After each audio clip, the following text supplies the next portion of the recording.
Okay, Peter, so Monday morning, the obvious thing to talk about would be to review the upcoming Canelo-Caleb Plant fight.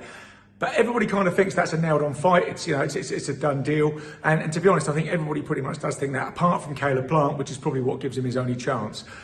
So for that reason, I don't want to go over that old ground of predicting when Canelo's going to finish that. So I thought we'd have a look at another fight, and we'll go right from one end of the scale with Canelo, topping the pound-for-pound list and looking to unify all four belts in the super middleweight division, to the other kind of strange celebrity YouTube boxing that is going on with Jake Paul v Tommy Fury, which was announced or confirmed. We'd been suspecting it for a while, and we had predicted it on this show, but yeah, it's going to come to fruition on the 18th of December in Tampa Bay, Florida, so not long to wait for that one, from the announcement to the actual fight.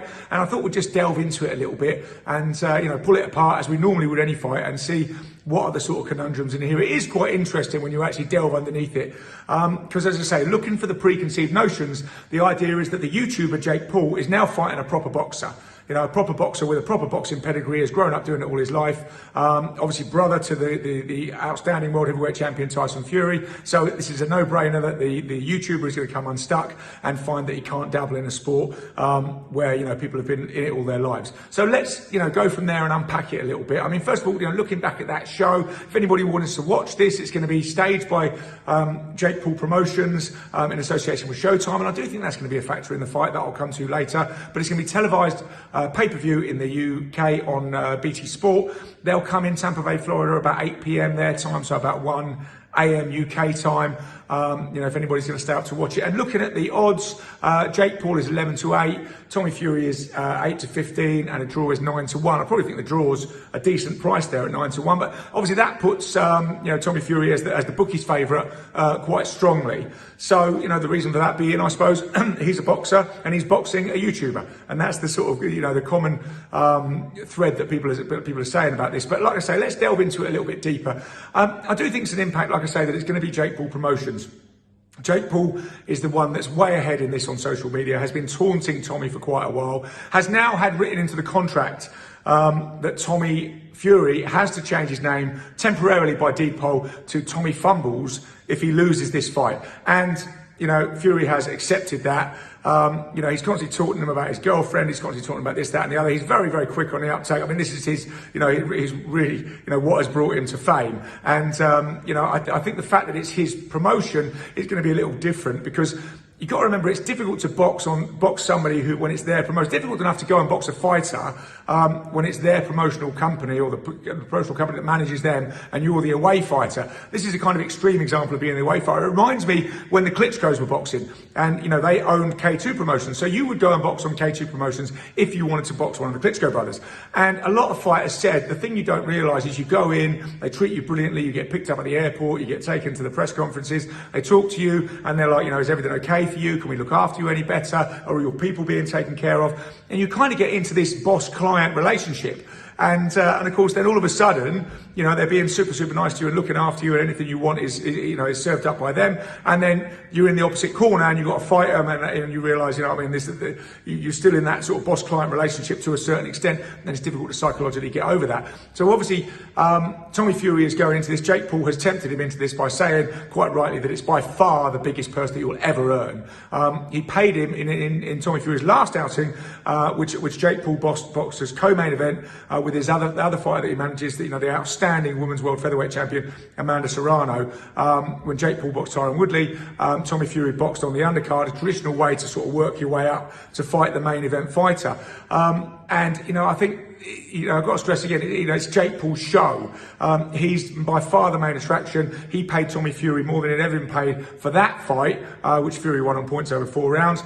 And he's paying him astronomically again, more than he could earn. And, the gist of what Jake Paul puts across is, I'm paying you. I'm giving you more money than you've ever got before, as in I'm the boss and you're not. Now, whether that will psychologically have an effect on Fury, we shall find out. But, digging down into it, obviously Tommy Fury is 22 years old. He's also dabbled in the celebrity stuff with the Love Island stuff. His first bout was in December 2018. Since then, he's had 7 starts. He's never gone past 4 rounds. He's had a few 4-round points wins. He had 1 fight scheduled for 6. I think it was his 3rd fight, but he finished it in the first round. So 7-0. And he's boxed 18 pro rounds. Now, initially that looks quite impressive, But when you dig into his opponents combined, those 7 opponents, about 175 losses and 14 wins. And 10 of those wins were with his first opponent, who had 10 wins and 102 losses. So, you know, nobody has really come, I think, you know, to beat Tommy Fury. They've all been, you know, in the opposite corner. Some of them had no wins. Some of them had, you know, astronomical losses. They've been very much in the journeyman category, and not people that he's going to learn a great deal off, other than, you know, shaking off the fears of getting in the ring in the first place. And this is a difficulty when you match these prospects a bit easy to start with, or easy, very easy, I suppose in this case. They're going to come up against someone, and he is going to come up against Jake Paul, who will come to win and who expects to win. And that's a different mindset to be fighting, you know, as well as all the physical attributes. You know, you're fighting a different mindset of somebody who thinks they can win and will win and will tell you that they're going to win. So, you know, that's the one thing about it. And also, interestingly enough, with this fight, we can say that Jake Paul is going to be Tommy Fury's toughest opponent. We can actually definitely say that, because the guy has a winning record. He's 4-0. And he will come to win, and he will come to win this fight.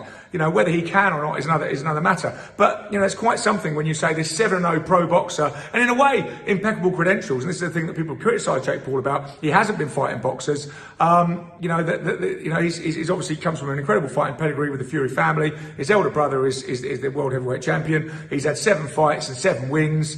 But we're saying really he's never been tested. You know, so it's a bit. You know, he's got quite a padded record early on.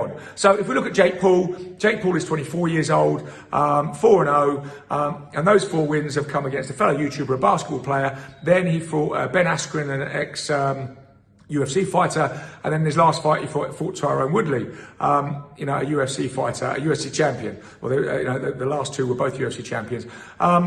So really, all those guys were on their debut. So we're talking about winning and losing records on your opponents. Well, none of those guys were boxers. But, you know, what I would say that people overlook is the last 2, particularly Tyrone Woodley, who boxed over 8 rounds and won a split decision on, they are combat athletes. You know, and these guys in the UFC, they do box as part of their training. They do spar regularly. They do, you know, pay a lot of attention to their punching. And Tyrone Woodley, I believe, came to win that fight. You know, he talked the talk and he walked the walk, and he nearly did win that fight. And, you know, a tough guy. Not, okay, you know, you're boxing a basketball player, you're boxing a YouTuber, let's forget about that. But, you know, another combat athlete who can take a shot, knows what it's like to be hit, knows what it's like to hit back, you know what I mean, and knows how to sort of adjust their engine as you go through the fight. You know, I think that's another proposition entirely. So I think that was a decent fight and a justifiable fight. You know, and Jake Paul did get past Tyrone Woodley.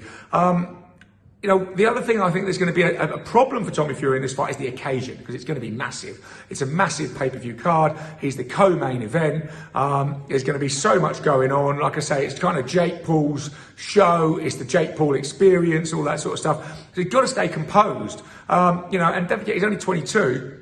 And he's going in on someone else's show to box the star, box the main event, who's paying him all this money. An interesting little twist to this is in his corner is going to be the heavyweight champion of the world, Tyson Fury. So Tyson is flying out to supervise his training, you know, and advise him on the fight, and then he will be in his corner on the night. And you probably couldn't get a better person in the world to advise him on how to deal with a big occasion, how to train in Las Vegas, how to not let the hype get to you, how to kind of control and influence the hype, than his big brother. So, you know, the fact that Tyson's going to be there, in a way, I think offsets what I've said earlier about the problems of this being a big occasion, the problem of the occasion getting to him and everything else. So, you know, I just think it's going to be an interesting fight. I don't think the preconceived notions on this one are right. I'm going to stick my neck out a bit, and I think Jake Paul's going to win this one. I think they know what they're doing going in. They know who they've picked. They know they've got the name, they've got the pedigree, but they don't think he's really all that as a fighter, even though he's been boxing all his life, and Jake Paul has only boxing for the last 3 years. I think Jake Paul is in this genuinely, you know, stacked in his favour. He's got his own show. He's got the, he's got a few things going his way, and I'm going to predict a Jake Paul points win. That's just the way I think it's going to go. You know, I could be wrong, because again, these fights are difficult to predict when the guys have got so little experience to base everything on. But based on what I've seen of Tommy Fury, and based on what I've seen of Jake Paul, you know, I think 2 novices going at it, and, you know, one's 4-0, one's 7-0, good stuff. And I'm just, on this one, I'm going to go for the outsider, and I'm going to tip Jake Paul to win it. So, yeah, I'll probably be pilloried by the boxing diehards, even for just talking about this fight. But there we go. You know, and fair play to Jake Paul. I think he is started off as a bit of a sort of freak show thing. He has been boxing some combat athletes. He's now, like you say, upscaling it a bit, because all the criticisms people keep making of him, you know, you're not boxing proper fighters, then these proper fighters are not proper boxers, etc., etc. He is stepping up and stepping up rapidly. So we shall see. So interesting week, you know. But you know, if you're not interested in all this celebrity froth, go for the Canelo Plant thing. Although I think that's going to be a bit of a foregone conclusion. I think we're going to see a masterclass from Canelo again. Thanks, Peter. Bye.